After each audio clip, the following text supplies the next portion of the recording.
Hello friends, आज का हमारा वीडियो है भारतीय संविधान के वैचारिक आधार, जिसकी हम प्रस्तावना, मौलिक अधिकार और नीति निर्देशक तत्व के बारे में टोटली एमसीक्यू को हम समाविष्ट करेंगे। तो वीडियो को लास्ट तक देखिए, सारे एमसीक्यू क्वेश्चन समझते हुए आगे बढ़िए और वीडियो को लाइक, शेयर, सपोर्ट जरूर कीजिए। Thank you very much. भारतीय संविधान के वैचारिक आधार, प्रस्ताव, मौलिक अधिकार और कर्तव्य, नीति निर्देशक सिद्धांत। Question number 179। भारतीय संविधान की प्रस्तावना में हम भारत के लोग निम्न में से किस देश के संविधान से प्रभावित होकर लिखा गया है?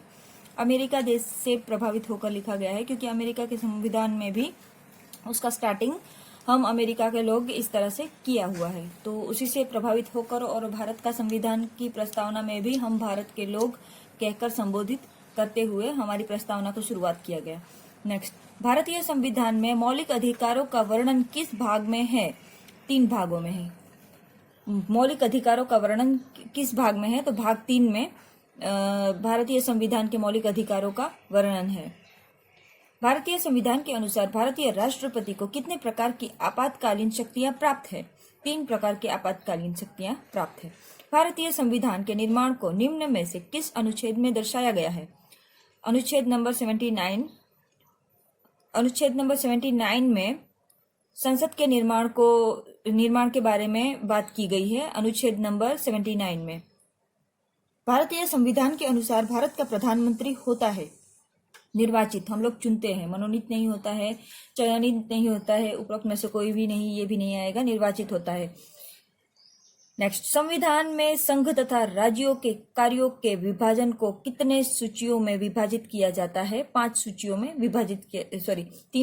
विभाजित किया जाता है। संविधान में संघ तथा राज्यों के कार्यों को, इसमें 3 सूचियां कौन सी होती है? संघ सूची, राज्य सूची और दोनों के साथ में जो मिश्रित सूची होती है वो। एक लास्ट में एक आया है शेष सूची, उसमें जो दोनों को अधिकार होते हैं वो उसके बाद भी कितने अधिकार ऐसे होते हैं कि जो बच जाते हैं, तो वो उन बातों को हमने शेष सूची में ले लिया है।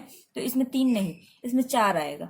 संविधान में संघ तथा राज्य के कार्यों को विभाजन को कितनी सूचियों में बांटा गया है? तो 4 सूचियों में बांटा गया है। यहाँ पे 3 नहीं आएगा, पीछे भले आंसर 3 दिया हो लेकिन इसमें 4 आएगा। क्यों? क्योंकि एक होता है संघ सूची, एक होता है राज्य सूची, एक दोनों की साथ में मिश्र सूची होती है कि जिसमें ये दोनों निर्णय ले सकते हैं, और ये दोनों के निर्णय लेने के अलावा भी बहुत सारी बातें ऐसी थी कि जो बच गई थी, तो उसको शेष सूची में डाल दिया गया। वो शेष सूची पर कौन निर्णय ले सकता है? संघ सरकार, दोनों ले सकते हैं वैसे तो, लेकिन संघ सरकार का सबसे ज्यादा वर्चस्व होता है। भारतीय संविधान में भारत को एक घोषित किया गया है। क्या घोषित किया गया है? पूर्ण प्रभुत्व संपन्न देश भारतीय संविधान में भारत को घोषित किया गया है। भारत संविधान में आत्मा की संज्ञा निम्न में से किसको कहा जाता है? प्रस्तावना को। भारत की प्रस्तावना जो है वो भारतीय संविधान की आत्मा है, ऐसा कहा जाता है। भारत का संविधान है कैसा है? कठोर कम लचीला है। निम्न में से किस अनुच्छेद के अनुसार न्यायपालिका का कार्यपालिका से पृथक्करण किया जाता है? अनुच्छेद नंबर 50 के अनुसार न्यायपालिका का कार्यपालिका से पृथक्करण किया जाता है। निम्न में से भारतीय संविधान में लिखित नीति निर्देशक तत्वों को किसने संविधान की आत्मा की संज्ञा दी? तो किसने? ऑस्टिन ने नीति निर्देशक तत्वों को संविधान की आत्मा की संज्ञा दी। किसने? ऑस्टिन ने। समाजवादी, धर्मनिरपेक्षता और अखंडता शब्द भारतीय संविधान की प्रस्तावना में किस संविधान संशोधन द्वारा जोड़े गए? 42वें संविधान संशोधन के साथ में कौन सा शब्द जोड़ा गया? समाजवादी, धर्मनिरपेक्ष और अखंडता शब्द जोड़ा गया 42वें संविधान संशोधन में। संविधान के व्याख्याकार और संरक्षण का काम डैश का है। किसका है? व्याख्याकार और संरक्षण का काम उच्च न्यायालय का है। अस्पृश्यता के अंत का प्रावधान किस अनुच्छेद में है? अनुच्छेद नंबर 17 में अस्पृश्यता के अंत का प्रावधान लिखा गया है। प्रस्तावना किस अधिनियम के मुख्य आदर्शों एवं आकांक्षाओं का उल्लेख करती है? यह किसका कथन है? न्यायमूर्ति श्री सुब्बा राव का कथन है कि प्रस्तावना किसी अधिनियम के मुख्य आदर्शों एवं आकांक्षाओं का उल्लेख करती है। न्यायमूर्ति सुब्बा राव। भारतीय संविधान निम्न में से किस अधिनियम पर आधारित है? भारतीय शासन अधिनियम 1935 पर आधारित है। भारतीय संविधान के अनुसार भारत एक डैश है। क्या है? संपूर्ण प्रभुत्व संपन्न समाजवादी धर्मनिरपेक्ष लोकतंत्रात्मक गणराज्य है। ठीक है, याद रहेगा ना। भारतीय संविधान के अनुसार भारत एक क्या है? संपूर्ण प्रभुत्व संपन्न समाजवादी धर्मनिरपेक्ष लोकतंत्रात्मक गणराज्य है। भारत की शासन प्रणाली आधारित है ब्रिटेन संसदात्मक प्रणाली पर। भारतीय संविधान की प्रस्तावना में भारत के शासन के सर्वोच्च सत्ता निहित है। किसमें? जनता में।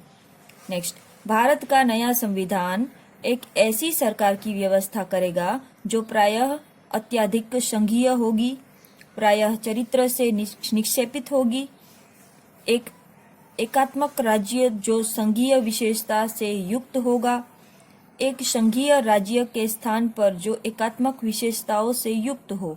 निम्न में से किसका कथन है? के.सी. व्हीर का कथन है। के.सी. व्हीर ने यह उपरोक्त कथन दिया है। संविधान में लिखित आंतरिक गठबंदी के स्थान पर सशस्त्र विद्रोह शब्द किस संविधान संशोधन द्वारा जोड़ा गया? 44वें संविधान संशोधन में संविधान में लिखित आंतरिक गठबंदी के इसमें संविधान में लिखने में गड़बड़ी हुई थी, आंतरिक गड़बड़ी हुई थी, तो उस समय सशस्त्र विद्रोह शब्द संविधान में जुड़ गया था 44वें संशोधन द्वारा। संविधान में लिखित आंतरिक गड़बड़ी के स्थान पर सशस्त्र विद्रोह शब्द इस संविधान 44वें संविधान संशोधन द्वारा जोड़ा गया था। नेक्स्ट, भारतीय संविधान के अनुसार भारतीय संविधान के अनुसार भारतीय नागरिक को कितनी नागरिकता प्राप्त है? इकहरी नागरिकता प्राप्त है। अनुच्छेद 352, 356 तथा 360 संबंधित है। किससे संबंधित है? राष्ट्रपति की आपातकालीन शक्तियों से। भारतीय संविधान अनुच्छेद 1 के अनुसार भारत एक राज्यों का संघ है। भारत के संविधान में लिखा हुआ है, अनुच्छेद 1 में लिखा हुआ है कि भारत राज्यों का संघ है। ये सारे शब्द इससे मिलते जुलते हैं, लेकिन ये कोई शब्द वहां पे नहीं लिखा हुआ है। भारत राज्यों का संघ है, याद रखिएगा, ये शब्द लिखा हुआ है। संविधान में भाषाओं का उल्लेख कौन से अनुसूची में किया हुआ है? 8वीं अनुसूची में किया हुआ है। किस संविधान संशोधन के तहत भारत में मतदान की आयु सीमा 21 वर्ष से घटाकर 18 वर्ष कर दी गई? 62वें संविधान द्वारा मतदान में 18 वर्ष कर दी गई। 21 वर्ष पहले था मतदान देने के लिए आयु सीमा, लेकिन उसको घटा के और 18 वर्ष कर दिया गया 62वें संविधान संशोधन द्वारा। नेक्स्ट, संविधान के किस अनुच्छेद में लोक कल्याणकारी राज्य की अवधारणा का प्रतिपादन किया गया है? अनुच्छेद 38 में संविधान के 38वें अनुच्छेद में लोक कल्याणकारी राज्य की अवधारणा का प्रतिपादन किया गया है। 84वें संविधान संशोधन द्वारा किन राज्यों का निर्माण हुआ है? छत्तीसगढ़, उत्तरांचल और झारखंड। ये 3 राज्यों का निर्माण 84वें संविधान संशोधन द्वारा हुआ है। झारखंड निम्न में से कौन सा राज्य है? 28वां राज्य है। झारखंड राज्य की लोकसभा में कितने सीट है? 14 सीट है झारखंड राज्य की लोकसभा में। भारतीय संविधान के किस भाग में मौलिक कर्तव्यों का समावेश है? भाग 4A में भारत के नागरिकों के मौलिक कर्तव्यों का समावेश है। भारत का ढांचा संघात्मक है, किंतु उसकी आत्मा एकात्मक है। निम्न में से किसका कथन है? प्रोफेसर पायली का यह कथन है। संसद को किस अनुच्छेद के अनुसार यह अधिकार प्राप्त है कि यह राज्य की सीमाओं एवं नामों में परिवर्तन कर सकती है? अनुच्छेद 3 के अनुसार। निम्न में से किस अनुच्छेद के अनुसार भारतीय संसद भारतीय संघ की इकाइयों में उसकी अनुमति के बिना परिवर्तन करती है, यहाँ तक कि उसका अस्तित्व भी समाप्त कर सकती है? अनुच्छेद 13 के अनुसार। सर आइवर्ट जेनिंग्स ने उक्त शब्द ये तो पुण्यात्मा लोगों की महत्वाकांक्षा मात्र है किस उपलब्ध से संबंधित है? राज्य की नीति निर्देशक तत्व के उपबंध में ये वर्ड सर आइवर्ट जेनिंग्स ने कहा था कि यह तो पुण्यात्मा लोगों की महत्वाकांक्षा मात्र है राज्य के नीति निर्देशक तत्वों के बारे में। 14 वर्ष से कम आयु के किसी बालक को किसी कारखाने या खान में काम करने के लिए नियोजित नहीं किया जाएगा या किसी अन्य परिसंकटमय नियोजन में नहीं लगाया जाएगा, संविधान के किस अनुच्छेद में उल्लेखित है? अनुच्छेद नंबर 24 में उल्लेखित है। निम्न में से किस अनुच्छेद में यह प्रावधान है कि भारत की संसद राष्ट्रपति और दोनों सदनों से मिलकर बनती है? निचले सदन को लोकसभा और उच्च सदन को राज्यसभा कहते हैं। अनुच्छेद नंबर 79 में यह लिखा गया है कि भारत का जो संसद है वो राष्ट्रपति, लोकसभा और राज्यसभा को मिलाकर बनेगा। संविधान में लिखित ये वाक्य कि कोई व्यक्ति विधि के प्रावधान के बिना अपनी संपत्ति से वंचित नहीं किया जाएगा, किस अनुच्छेद में है? पहले ये एक मौलिक अधिकार था, लेकिन मौलिक अधिकार से इसको हटा के और अनुच्छेद नंबर 300 में डाल दिया गया। तो पहले मौलिक अधिकार 7 थे, संपत्ति का अधिकार भी हमें प्राप्त था, लेकिन फिर उसमें बहुत सारे प्रॉब्लम्स आने लगे, बहुत सारे केसेस बनने लगे, उसके बहुत सारी बातों के ऊपर ना समाधान नहीं लाया जा सकता था। मौलिक अधिकारों का कभी कभी ऐसा लगता था कि उल्लंघन हो रहा है, कभी लगता था कि उसका गलत फायदा उठा रहे हैं। इसीलिए मौलिक अधिकार से उसको हटा के और अनुच्छेद नंबर 300 में इसको ना एक अनुच्छेद 300 में इसको डाल दिया गया। मतलब कि ये अब मौलिक अधिकार नहीं है, ये सिर्फ एक अनुच्छेद है। संविधान के अनुच्छेद 270, 273 और 275 तथा 280 किससे संबंधित है?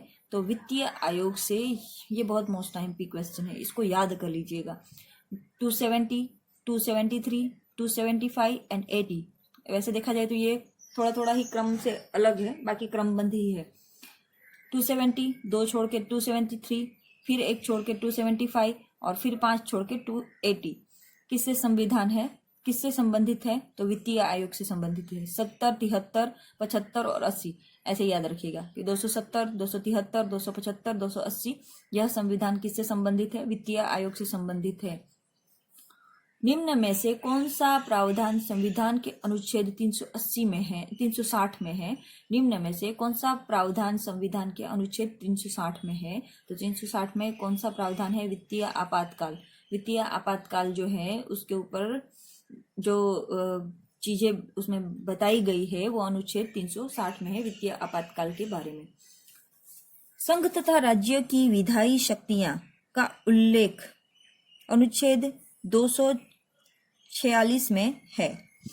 भारतीय संविधान की प्रस्तावना का विचार निम्न में से किस देश से लिया गया है? अमेरिका से लिया गया है।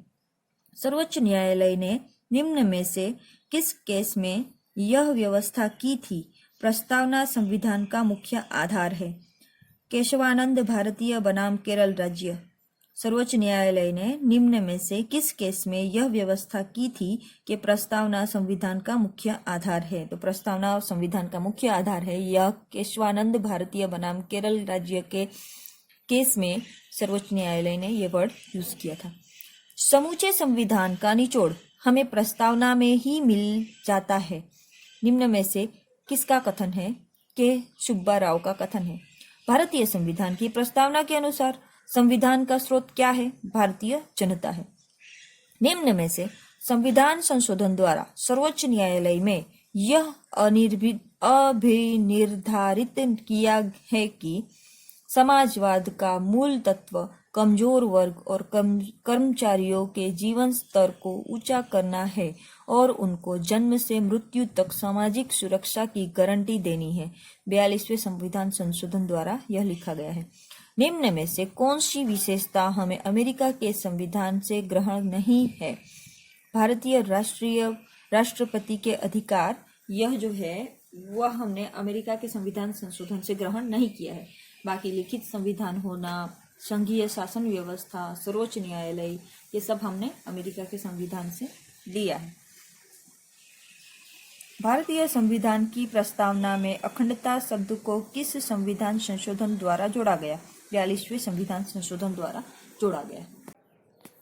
तो आज के लिए इतना ही। भारत के संविधान के नेक्स्ट पार्ट भी हम बहुत ही जल्द डालेंगे। इसमें प्रस्तावना, मौलिक अधिकार और नीति निर्देशक तत्वों के बारे में आधा ही वीडियो हम अभी डाल पाए हैं। तो नेक्स्ट वीडियो इसके बाद हम डालेंगे, उसमें बाकी का पार्ट आपको समाविष्ट मिलेगा। तब तक के लिए दीजिए इजाज़त। दूसरा पार्ट भी देखना न भूलें, क्योंकि तभी ये पूरा टॉपिक कंप्लीट होगा। हर एक टॉपिक को समझते हुए चलिए, आगे बढ़ते चलिए और सारे MCQ क्वेश्चन को याद रखने की ज़्यादा से ज़्यादा कोशिश कीजिए। दीजिए इजाज़त और ज़्यादा से ज़्यादा वीडियो को लाइक और शेयर ज़रूर करना है। Thank you very much.